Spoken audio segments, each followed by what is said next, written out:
What's going on, everybody? This is BroncoJuggalo, and today I am coming to you with the Wrong Turn 4 Bloody Beginnings review.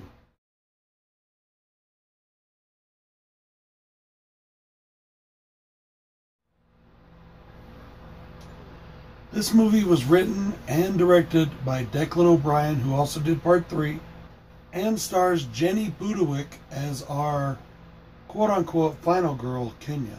The plot of our story is this. A group of snowmobiling friends get caught in a snowstorm and have to take shelter in an abandoned insane asylum. Little do they know, they are not alone. For One Eye, Sawtooth, and Three Fingers all happen to be living in this asylum. Yes, guys, that is correct. The Hilliker brothers, the infamous cannibals from the first movie, are back, and they have been living in this asylum. How are they back, you might ask? Because they all died in the first one, right? With the exception of Three Fingers, and he died in Part 3. Well, this movie is the very first prequel in the franchise. And something I gotta say here. For being the fourth entry in the franchise and being a prequel, this movie is flat out amazing. Loved this movie. Also, the fact that it was directed by Declan O'Brien, who did Part 3. Part 3 was okay, but it wasn't that great. Part 4 is an amazing film. By the way, if you can hear, my kids are playing outside that window over there. So I hope you don't mind if you can hear them. So as I said, guys, this is a prequel. And it does something that finally we have got in none of the other films. It gives us some backstory, more backstory I should say. We got a tiny bit of taste of backstory in Part 2. But this gives us full backstory on our three main cannibals. In 1974, they were locked up in this asylum. Also, when they got locked up, that very same night, they broke out. They killed everybody in the insane asylum and released all the other prisoners. And they've been living in it ever since. How did they get placed in the insane asylum, you may ask? So, once again, guys, just real quick, remember there are spoilers in my reviews. As children, okay, they were children then they were placed in the asylum. They were found over a couple of half-eaten corpses that everybody assumed was their parents. They were taken into custody and locked away. So these murders that they committed in 74 when they kill all the staff and free all the inmates, they're doing this as children. It's an amazing sequence, very brutal, really cool intro to this movie. The movie then fast forwards to 2003. About 6 months or so, basically the winter before the events of the first film. This cold has put me so far behind on videos. I have some tags I need to do. I have some reviews I need to do. I just had to get going, so I'm still not all the way there yet, guys. Still coughing a lot. Still got a bit of a froggy throat. I've been taking some breaks. So basically, whenever you see a cut, it's pretty much because I'm coughing. So once again, guys, this was a straight-to-DVD movie, which is kind of a shame in my opinion. I think this would have done really well in theaters.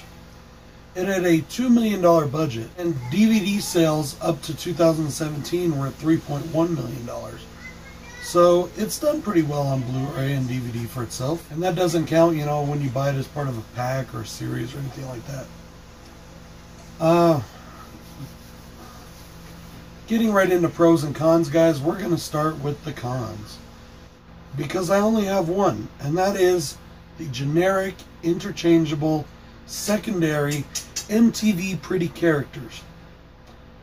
Just about all the characters in this movie are interchangeable. The girls, the guys, whatever, doesn't matter. They're all sluts. They try to mix it up a little bit by throwing in a lesbian couple. Doesn't really work. It doesn't matter. Pick and choose. Pick and choose. You know? They're all just cannon fodder. They're all going to die anyways. They're there to look pretty. The girls are there to look sexy and give us some good sex scenes, and that's pretty much it. So yeah, interchangeable characters. Even our final girl is not very interesting. That being said, everything that happens to them in this film is really interesting. So to kick off the pros, guys, this movie is set in one of my favorite horror movie settings, an insane asylum. Whether it is abandoned or active, that is one of my favorite settings. So I was on board from the minute I saw that. I was like, woohoo, yeah, this is awesome. Something I've noticed as I've been watching these films is there's always a gruesome dinner scene. And this one's no exception. And that's another pro for me, guys. In this one, we have the fondue scene.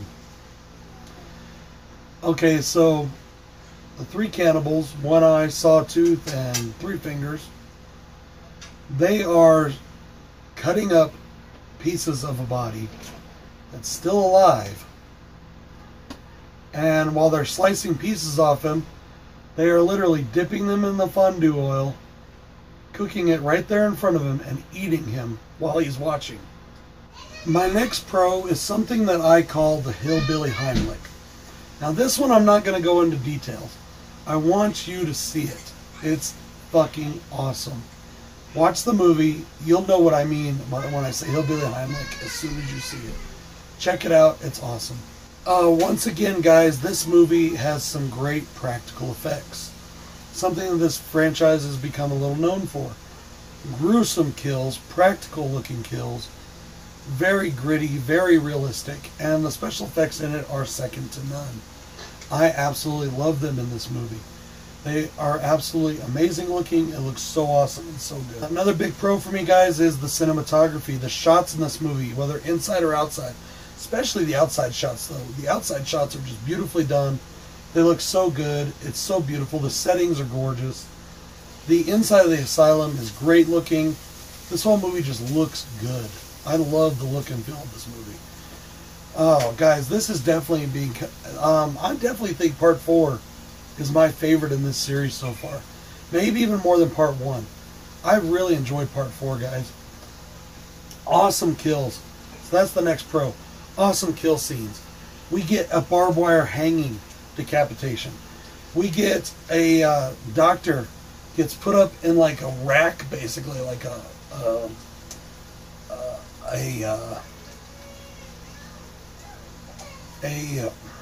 the fuck is the word I'm looking for? Jerry-rigged rack. Let's just call it that because I can't remember the fucking word I'm thinking of. And, you know, and he gets pulled apart, and it's just fucking awesome. I love all the kills in this, guys. And here's a big spoiler, though, coming up, because I got to give it to you because it is my favorite kill. So at the end of the film, we have two survivors. And they're so happy, and they look so elated. And it's two of our girls, and they're very pretty. And they're beautiful women. And they're on the back of a snowmobile, and they're riding away. And they pass by their dead friend, by the way. They didn't even notice. They pass by a friend of theirs who dies. One of their friends, after they knew what was going on, went to get help. And she's skiing, trying to get help. And she ends up freezing to death in the snowstorm. And they pass right by, and they don't even notice. But they're so happy, and you can see it on their faces, and it's a beautifully shot scene. They're going through this beautiful open field of snow, and it's just absolutely gorgeous. And you think everything's good. You think, oh, yay, they made it. Everybody's so happy.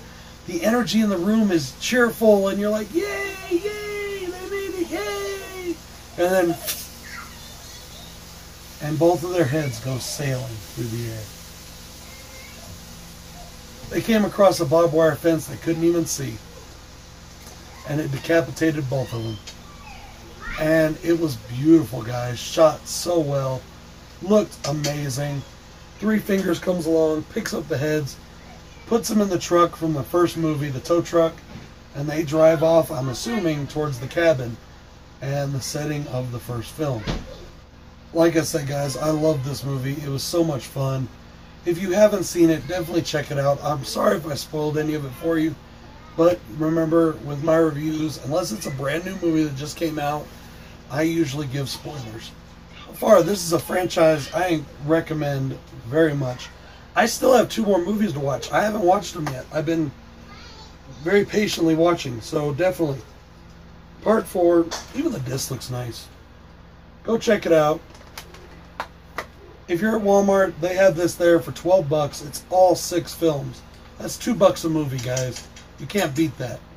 Check out the Wrong Turn franchise. Check out Wrong Turn Part 4, Bloody Beginnings. Awesome movie. Definite thumbs up. BroncoJuggalo saying peace.